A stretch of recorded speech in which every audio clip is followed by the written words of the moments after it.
السلام عليكم خاوتي، وان شاء الله كامل تكونوا بخير.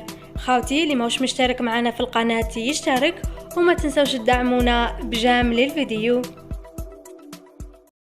حفيظ دراجي يكشف المستور عما يدور في كواليس تنظيم الكأس الإفريقية بالمغرب، واصفا المشهد باللغز المحير. فبينما تعاني الملاعب من شبح المدرجات الفارغة وحضور جماهيري باهت أثار التساؤلات، يبرز التناقض الصارخ في مباريات المنتخب الجزائري، حيث أعلن الموقع الرسمي عن نفاذ التذاكر sold out في وقت قياسي، لكن الجماهير الجزائرية الذاهبة نحو الرباط لم تجد لها أثرا في الواقع.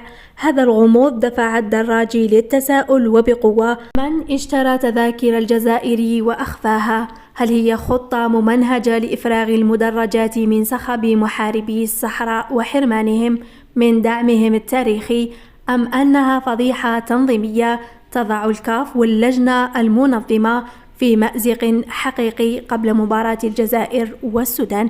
في الأخير خلوا لي رأيكم في التعليقات.